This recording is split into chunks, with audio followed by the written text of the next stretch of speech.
Think churches were quiet places of prayer? Try a marketplace of sacred body parts, skulls behind crystal, fingers in gold, vials labeled milk. In 828, Venetian merchants smuggled St. Mark's body out of Muslim Alexandria by hiding it under pork. In 1206, a cannon brought what Amiens still calls the head of John the Baptist, and pilgrims poured in. Centuries later, King Louis IX paid more for the crown of thorns than for the chapel that housed it. Faith met finance. Piety met theft. Miracles met marketing. By the end, you'll see relics as the most shocking business of the Middle Ages. Let's plunge into the twisted truth. You want a souvenir? In the later Middle Ages, you didn't buy a snow globe.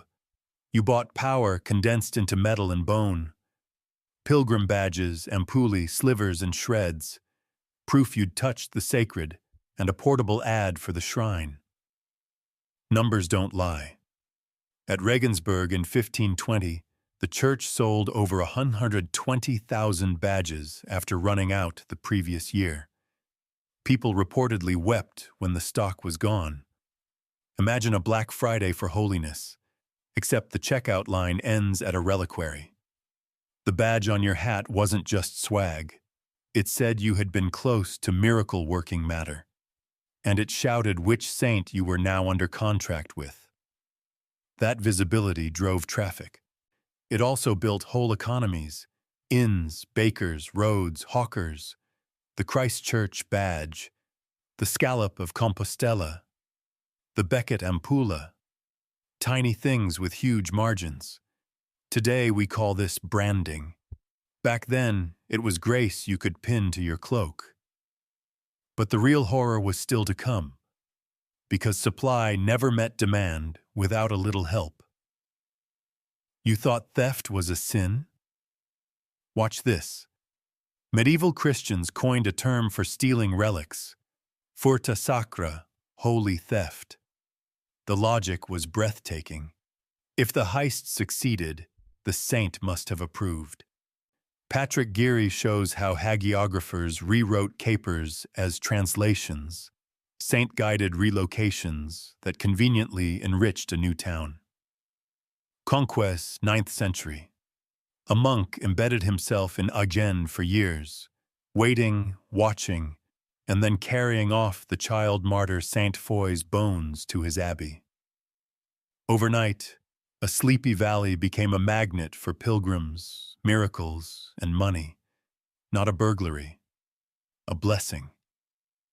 The reliquary statue of Saint Foy, gleaming with votive gems, stood like a golden hostage whose ransom never ended.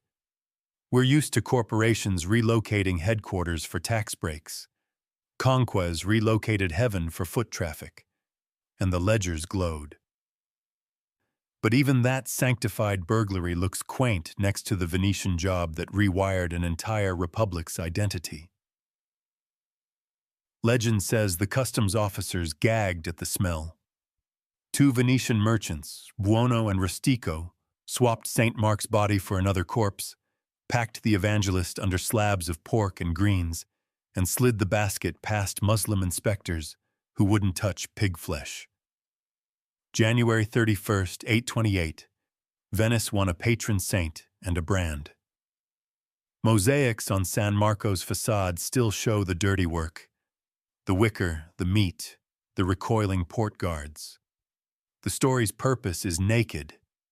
It justifies possession. It sanctifies theft.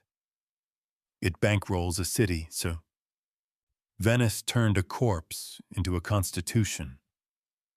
That relic paid dividends: pilgrims, prestige, and a basilica glittering like a jewel box. Call it product-market fit, with saints and sailors sealing the deal. But south across the Adriatic, another coastal city pulled off its own holy acquisition, with a crowbar and a ship's hold. Picture Myra in today's Turkey. A handful of monks guard the tomb of Saint Nicholas. Yes, the Nicholas. while the Mediterranean hums with Norman and Venetian trade. In 1087, 40-odd men from Bari stormed the church, levered up the stone, and lifted bones dripping with myrrh. They sailed home, bells ringing, healings reported, a pope's blessing soon in hand. Bari built a shrine. Miracles multiplied. The city's reputation and revenue exploded. Scholars note how the cult surged after the translation, shaping Norman rule and local identity. It wasn't just piety, it was policy. Move the saint, move the market. Today we'd call it destination branding. Back then, it was salvation anchored in a harbor. But if one city could yank a saint from an eastern tomb, imagine what an entire crusading army could do to the greatest relic depot on earth. The Fourth Crusade crashes into Constantinople, and treasure, relics included, surges west. 2 years later, Wallin de Sarton, a canon from Picardy, brings to Amiens what locals hail as the head of John the Baptist. The cathedral treasury calls it the masterpiece of the collection. The city's new Gothic giant grows around a face in rock crystal, pilgrims streaming to a mask of bone. Kings come to see it. Economies swell. Fame cements. The loot of empire becomes the lifeblood of provincial France. Pilgrimage isn't a hobby now. It's an industry with a human skull for a logo. Condense holiness into a display case, and you can build roads with the offerings. But what if your rivals also claim the very same head? Enter medieval duplication, by division, by contact, by story. Here's the punchline. Nobody at Sunday school told you. John the Baptist had one head, yet medieval and modern shrines boast several. Amiens, Rome's San Silvestro in Capite, Damascus's Umayyad Mosque, others too. National Geographic shrugged and asked the obvious. Why are there 4 heads? Because demand dwarfed supply, because fragments travel, because a face on a plate sells. In Rome, San Silvestro has venerated its portion since at least the 12th century. In Amiens, the skull fragment sits under crystal. Each place tells a different custody tale. Each gathers alms, vows, and prestige. If Netflix had 3 different definitive documentaries for one crime, you'd roll your eyes. Medieval Europe called it devotion. But duplicates don't require bone. Liquid sells even better. Cue the clink of metal flasks. After Archbishop Thomas Becket's 1170 murder, Canterbury became a production line of grace. Pilgrims queued for ampullae, small lead tin bottles filled with a mix called Becket's blood, often water mingled with a contact relic from the martyr's shrine. Badges and ampullae multiplied like today's merch drops. They were cheap to cast, easy to wear, and, most importantly, portable holiness. Badge iconography broadcast where you'd been. The ampulla promised protection on the road and at home. Even the act of selling was ritual theater, a public funnel of liquid sanctity into your palm-sized proof of contact. It's not cynical to say this was business. It's honest. The faithful wanted touch. The church sold touchable. But blood was only one intoxicant. Milk was another, yes, milk. Imagine a monk lifting a vial, viscous and pale, and whispering, "The Virgin's milk." Medieval Christians craved intimacy with the Incarnation, and liquid relics delivered it. Milk, tears, and sweat attributed to Mary and the saints, even to the Passion Wall. Some sites claimed contact fluids. Others claimed the thing itself. Skeptics snickered. Mothers prayed. Crowds believed. The sensory punch was unbeatable. Liquids move. Liquids can be diluted, divided, displayed. You could fill 1,000 ampullae with a drop and a story. To a modern mind, it sounds like crowdfunding with dairy. To a medieval mother in labor, it was mercy distilled. But fluids were also the easiest to fake. And when reformers finally pried open the reliquaries, one famous blood congealed into something painfully ordinary. Gloucestershire, 1270. A royal prince presents Hales Abbey with the holy blood. The East End is rebuilt to glorify a crystal vial. Miracles are advertised. Pilgrims surge. Chaucer even name-drops Hales in A Pilgrim's Oath. Fast forward to 1538. Henry VIII's commissioners move in. Thomas Cranmer had already called Becket's blood a likely fake, some red ochre or such like matter. At Hales, visitors later told a stink of fraud. The vial, they said, was honey clarified and colored with saffron. Whether that exact phrase came from angry polemic or on-the-spot testing, the shrine was smashed, offerings silenced, the market shuttered overnight. Faith met bureaucracy, and the liquid economy curdled. If kings could close a shrine with parchment, they could also try to win wars with wood and thorns. You think talismans are for comic books? Medieval rulers marched into battle behind relics. The French raised the blood-red oriflamme of Saint-Denis, a banner soaked in legend and royal vows. In the Holy Land, Crusader kings carried the true cross itself as a battle standard. On July 4, 1187, at Hattin, Saladin crushed the army of Jerusalem and captured that cross. Attempts to ransom it failed. The relic vanished from history. Imagine the shock. The standard of victory, gone. A military defeat became a sacral catastrophe, a divine market crash. When relics worked, rulers claimed God's favor. When they didn't, everyone rewrote the press release. But kings didn't only wave relics, they bought them at prices that would make a banker blush. Paris, 1239. Louis IX acquires the crown of thorns from Constantinople's cash-strapped emperor. The number that haunts historians? Reports of 135,000 livres for the relic, versus about 40,000 to build the glittering reliquary chapel itself, Sainte-Chapelle. Even if the exact accounting is debated, the message isn't. The relic outpriced the house.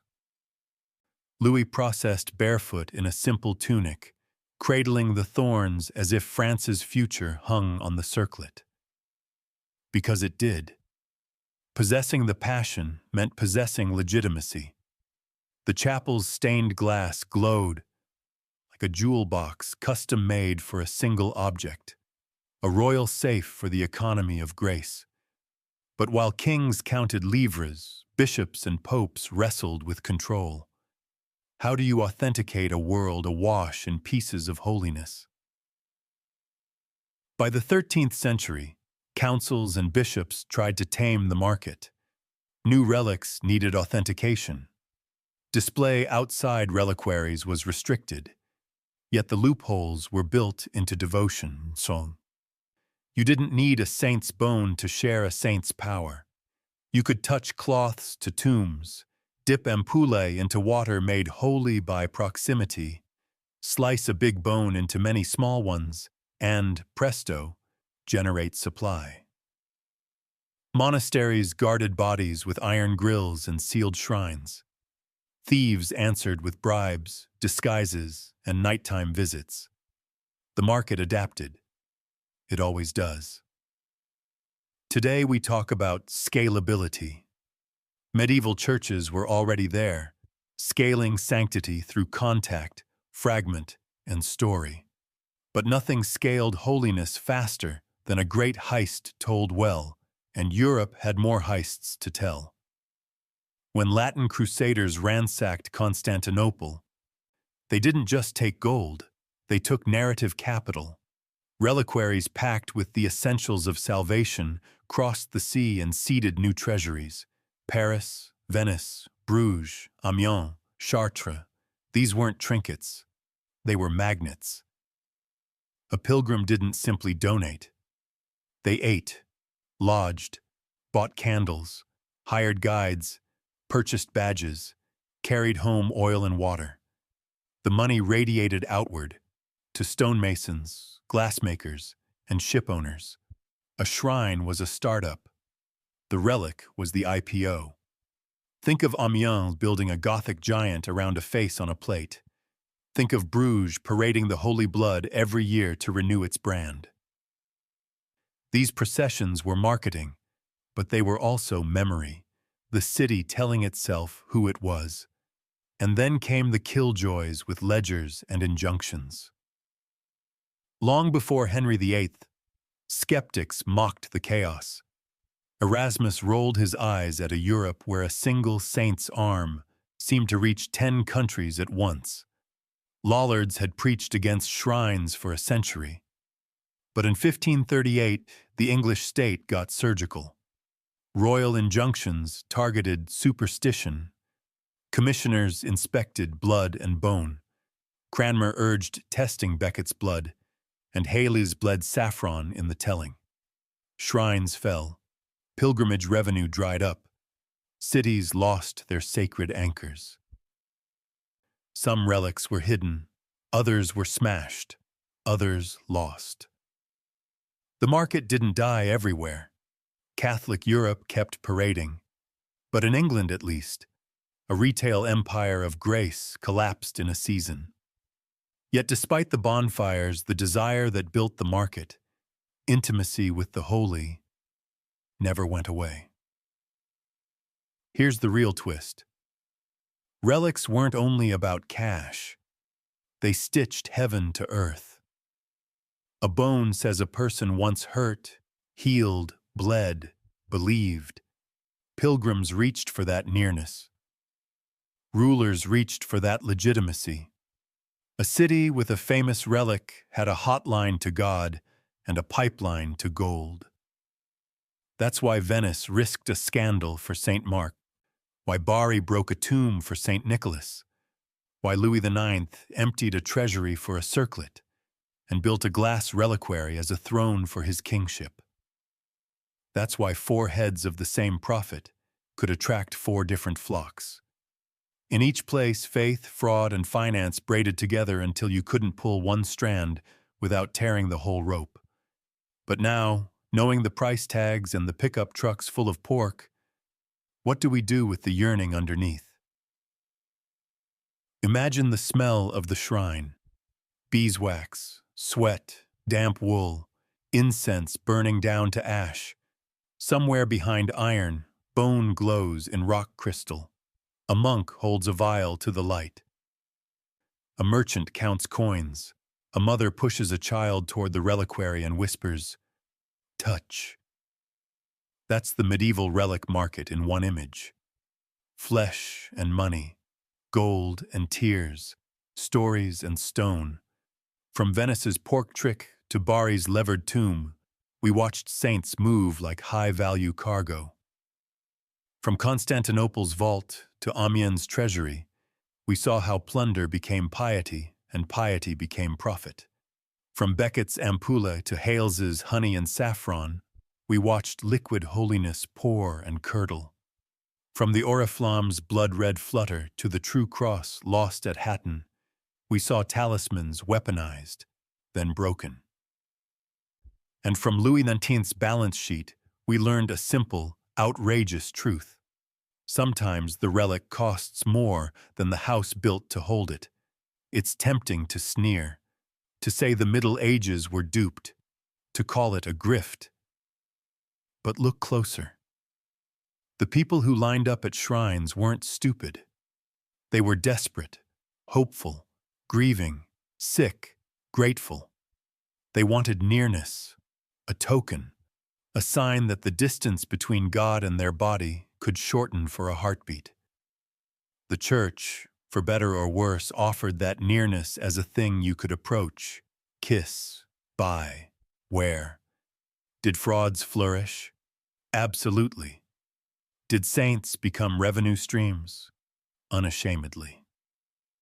But it worked because it spoke to something permanent, the human hunger to touch what we believe.